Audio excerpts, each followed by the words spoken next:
President Adam Barrow has announced that the Gambia will receive a $28 million support from a United States government funding package to African countries to tackle climate change-related matters.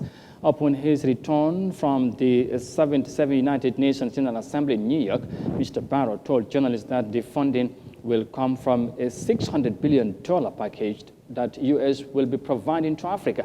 Climate change mitigation has always been a major center for discussions at the United Nations General Assembly and other forums.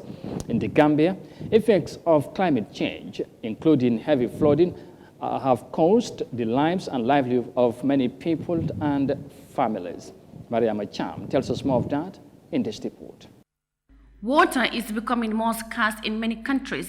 In the Gambia, many communities are facing this threat and it's affecting their livelihood. Droughts can stir destructive sand and dust storms that can move billions of tons of sand across continents. Deserts are also expanding, reducing land for growing food. After a slow start and delay due to COVID-19, the Gambia is now rapidly increasing its renewable energy capacity with a total of 170 megawatts in solar PV projects in the pipeline for 2021-2025, partially financed by the World Bank and the European Investment Bank. President Adam Barrow said the Gambia got a pledge of over $21 million from the American government in efforts to mitigate climate change.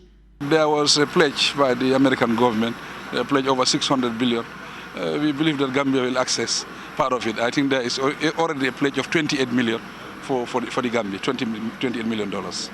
To preserve a livable climate, greenhouse emissions must be reduced by half by 2030 and to net zero by 2050. Bold, fast, and wide-ranging action needs to be taken by governments and businesses. President Adam Barrow said climate change is real and the Gambia is experiencing its effect on heavy flooding. Climate change is real and is affecting everybody, including the Gambia. Now we have erratic rainfall in this country, and that is also affecting. We have floods affecting people, natural disasters. So this is affecting all countries all over the world, especially we, the third world countries, knowing very well that our budgets are very, very small, our resources are limited. Changes in temperature cause changes in rainfall. This results in more severe and frequent storms. They cause flooding and landslides, destroying homes and communities. According to reports, nearly all land areas are seeing more hot days and heat waves. 2020 was one of the hottest years on record. The Gambia experiences a Sahelian climate characterized by a long dry season from November to May and a short wet season from June to October. Average temperatures in the Gambia range from 18 degrees Celsius to 30 degrees Celsius during the dry season and 23 degrees Celsius to 33 degrees Celsius during the wet season. Reporting for Eyeafrica News, I am Yahya Jammeh.